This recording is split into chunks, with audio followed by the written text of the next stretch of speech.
नमस्कार, मैं जितेंद्र चतुर्वेदी। अपनी बात शुरू करूं उससे पहले आप सबसे अनुरोध है कि अगर आप मतांतर से नहीं जुड़े हैं तो जुड़िए, वीडियो को लाइक कीजिए और खूब शेयर कीजिए। चर्चा उस संस्था की करेंगे जिसके खिलाफ 250 याचिकाएं सुप्रीम अदालत में पड़ती हैं। ये वही संस्था है जो प्रशांत भूषण सरीखे दिग्गज वकीलों की आंखों में खटकती है और इसीलिए उसके खिलाफ सुप्रीम कोर्ट में मोर्चेबंदी शुरू हो जाती है। 14 पार्टियां उतर आती हैं उस संस्था के खिलाफ सुप्रीम कोर्ट में और अभिषेक मनु सिंह भी उनकी नुमाइंदगी करते हैं। माहौल इस तरह का गढ़ा जाता है कि साहब ये जो संस्था है ये नरेंद्र मोदी के इशारे पर काम कर रही है और इस बात को मुकम्मल करने के लिए सड़क हो, संसद हो या फिर सबसे बड़ी अदालत, सबका एक तरह से आप कहें कि इस्तेमाल करने की कोशिश होती है ताकि एक नैरेटिव गढ़ा जा सके और उस नैरेटिव के जरिए नरेंद्र मोदी को कटघरे में खड़ा किया जा सके और जो अपने ऊपर आरोप लगे हैं, दाग लगे हैं, उनको इस तरीके से पेश किया जाए कि मानो ये नरेंद्र मोदी के जरिए उत्पीड़न हो रहा है।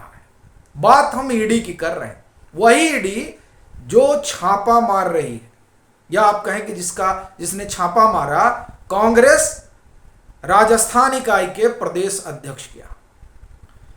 अशोक गहलोत के बेटे को सम्मन भेजा गया फेमा वाले मामले में। हालांकि वो कह रहे हैं कि साहब हमने तो इस मामले में 12 साल पहले ही जवाब दे दिया, तो अब क्यों बुलाया जा रहा है। ममता बनर्जी के एक मंत्री के यहां छापा पड़ता है। छत्तीसगढ़ शराब घोटाले का आरोप है वहां की सरकार पर, वैसे ही जैसे आम आदमी पार्टी की सरकार पर है दिल्ली में। अब आप देखिए कि ये ईडी है, ईडी कार्रवाई कर रही है और उसकी कार्रवाई नागवार गुजर रही है और कहा जा रहा है कि चुनाव है, इस वजह से ये जो संस्था है वो एक्टिव हो गई है। अब ये बड़ा विरोधाभास हो जाता है। भाई अगर चुनाव है तो आप देखिए कि यहां तो हर 2 महीने, 3 महीने, 4 महीने पर चुनाव होते ही रहते हैं, तो क्या उन चुनाव के मद्देनजर एजेंसियां काम करना बंद कर देंगी। और देखिए इसीलिए कहा भी जा रहा है कि 1 नेशन 1 इलेक्शन में आ जाया जाए उसी मोड में, ताकि फिर ये टंटा ही न रहे कि चुनाव हो रहा है या नहीं हो रहा है। लेकिन आप देखिए कि ईडी किस तरीके से इन लोगों के गले की फांस बनी हुई है कि उससे फंदा निकालने के लिए उसका सुप्रीम अदालत का दरवाजा खटखटाया जाता है। आप कल्पना कर सकते हैं 250 याचिकाएं किसके खिलाफ? ईडी के खिलाफ। क्यों? क्योंकि ईडी सबके खातों को छान रही है। ईडी हर उस संदूक और दरवाजे तक पहुंच रही है जहां इस बात की संभावना है कि हवाला का पैसा हो सकता है। फिर वो चाहे राहुल गांधी हो, चाहे सोनिया गांधी हो, चाहे हेमंत सोरेन हो या फिर अरविंद केजरीवाल सरकार के आला मंत्री, और फिर चाहे बात छत्तीसगढ़ सरकार की हो या फिर पश्चिम बंगाल सरकार के आला मंत्री और भतीजों की हो।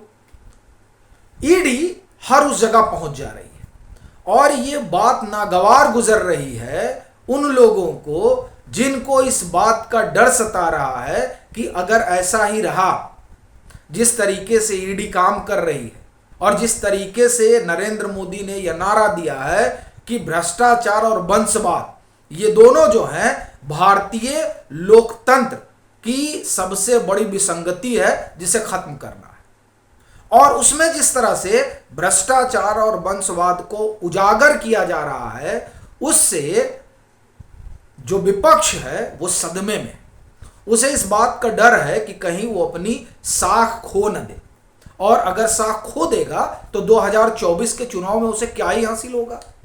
वही साख बचाने के लिए ईडी के खिलाफ चौतरफा मोर्चेबंदी हो रही है और ये मोर्चेबंदी कोई नई नहीं है। आपको ध्यान होगा किस तरह से एसके मिश्रा के खिलाफ प्रशांत भूषण ने मोर्चा ही खोल दिया था, फिर ईडी के खिलाफ खोला गया। उसमें प्रशांत भूषण ने तो खोला ही, लेकिन उसके इतर आप देखिए कि 250 याचिकाएं पड़ जाती हैं और उन याचिकाओं का हासिल कुछ नहीं होता और एम खानविलकर की खंडपीठ में वो याचिकाएं औंधे मुंह गिर जाती हैं और प्रिवेंशन ऑफ मनी लॉन्ड्रिंग के तहत जो ताकत है ईडी को वो बरकरार रखी जाती है। लेकिन ये बात सुहाती नहीं है और फिर सदन का इस्तेमाल किया जाता है और वहां यही संजय सिंह आंकड़े पेश करते हैं कि देखिए किस तरह से जो विपक्ष है उसके खिलाफ ईडी जो है वो कार्रवाई कर रही है। उन्हीं आंकड़ों को जब नजीर बनाकर सुप्रीम कोर्ट का दरवाजा खटखटाया जाता है और 14 पार्टियां पहुंचती हैं, तब सीजीआई की बेंच ये कहती है कि ये आंकड़े मत बताइए हमको। वैसे भी हिंदुस्तान में प्रोसिक्यूशन रेट जो है वो बहुत कम है, तो इसलिए इससे ये बात नहीं साबित हो जाती कि विपक्ष के नेताओं के ऊपर ईडी सीबीआई पड़ी हुई है और जो सत्ता पक्ष के नेता हैं उनको छोड़ दे रही है। एक बात। दूसरी बात, इसकी आशा मत रखिए कि आपको कोई स्पेशल प्रिविलेज मिलेगा क्योंकि आप पार्टी हैं, यानी आप राजनीतिक दल हैं या आप नेता हैं। कानून सबके लिए बराबर है और फिर वहां से उन्हें उल्टे पांव लौटना पड़ता है। यानी दो प्रयास होते हैं और दोनों ही प्रयासों में औंधे मुंह गिरना पड़ता है, जो ये बताता है कि ईडी को लेकर जो मुहिम चल रही है वो मुहिम कितनी भोतरी है। और यह भी उससे नजर आता है कि ईडी जो कानून है उसके हिसाब से काम कर रही है। और ये क्यों कह रहा हूं, ये जो संजय सिंह का हमने आपको प्रकरण बताया कि ये सदन में आंकड़े रखते हैं, वही संजय सिंह जब दिल्ली के शराब घोटाले में ईडी की हिरासत में चले जाते हैं और फिर उनको न्यायिक हिरासत में भेज दिया जाता है, तब वो यही कहते हैं, जाकर दिल्ली हाई कोर्ट में याचिका डालते हैं कि ये सब जो है परेशान करने की कवायद है। तब वहां हाई कोर्ट कहता, दिल्ली हाई कोर्ट, कि नहीं ऐसा तो नहीं लग रहा है, ये तो जो रिकॉर्ड पे उससे तो ये दिख रहा है कि ईडी ने जो प्रोसीजर है उसका पालन किया। यहां भी झटका। हेमंत सोरेन वाले मसले में आप देखिए, ईडी ने जब सम्मन किया तो वो पहुंच जाते हैं सुप्रीम कोर्ट, उनको वहां से कोई राहत नहीं मिलती है। ये तमाम चीजें बताती हैं कि ईडी को पंगु करने की किस तरीके की कोशिश चल रही है। और ये भी बताती है कि ईडी को लेकर किस तरीके का नरेशन बनाने की कवायद चल रही है, जिसमें यह कहा जाता है कि साहब इनके जरिए सरकार बनाई और गिराई जा रही है, नेताओं को डराया और धमकाया जा रहा है। और ये वो लोग कह रहे हैं जिन्होंने इस नख दंत विहीन ईडी को ताकत दी। क्योंकि जब ईडी, आप ये कहें कि जब ये पीएमएलए वगैरह आया, तो पीएमएलए आने में आप देखिए किस तरह से पी चिदंबरम की भूमिका रही और इसे लेकर किस तरीके से सदन में उन्होंने कहा कि नहीं बड़ा जरूरी है, ये आप समझते नहीं है मनी लॉन्ड्रिंग क्या चीज है। अब न मालूम क्यों कि ये सब उनको अच्छा ही नहीं लग रहा है। या यूपीए में आप देखिए, यूपीए में सब हिस्सेदारी थे। अब ये चाहे राजद रही हो या ये आप देखिए झारखंड मुक्ति मोर्चा हो, पी चिदंबरम तो वित्त मंत्री ही थे, कपिल सिब्बल मंत्री ही थे। तब इन लोगों को क्या ये बात नहीं समझ आ रही थी कि ईडी जब कार्रवाई करेगी तो क्या उसमें फिर ये देखेगी कि आप नेता हैं, बड़े नेता हैं, तो आपके खातों को छोड़ दिया जाए और किसी दूसरे को पकड़ा जाए। अब अगर ये आशा रही होगी तो मुझे लगता है कि नरेंद्र मोदी की सरकार तो भ्रष्टाचार के मसले में कोई कोताही करती नहीं है। और ये कोताही ना करना ही इन्हें जो है नागवार गुजर रहा है, इसीलिए बार बार सुप्रीम कोर्ट के दरवाजे पर दस्तक दी जा रही है कि किसी तरीके से ईडी पर नकेल कस दी जाए। हालांकि जो एम खानविलकर की खंडपीठ का फैसला रहा, उस फैसले को लेकर पुनर्विचार याचिका डाली गई, लेकिन उसके पैरेलल कई याचिकाएं पहुंची हैं और इसकी शक्तियों को लेकर जो पीएमएलए के तहत ईडी के पास हैं, उन पर अब आप देखिए कि सुनवाई होगी।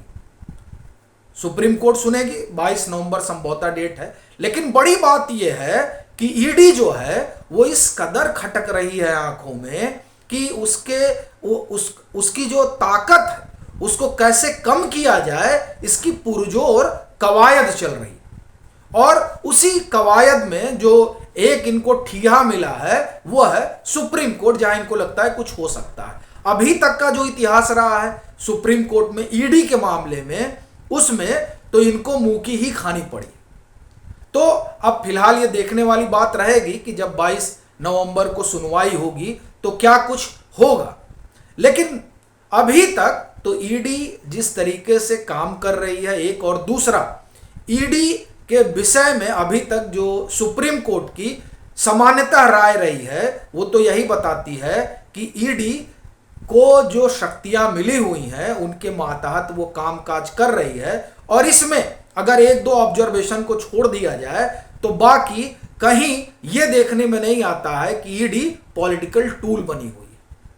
तो इससे ये भी स्पष्ट होता है कि ये जो नरेशन गढ़ा जा रहा है वो नरेशन कितना खोखला है। लेकिन फिर भी इंतजार करना होगा 22 नवंबर का कि आखिर उस रोज होता क्या है।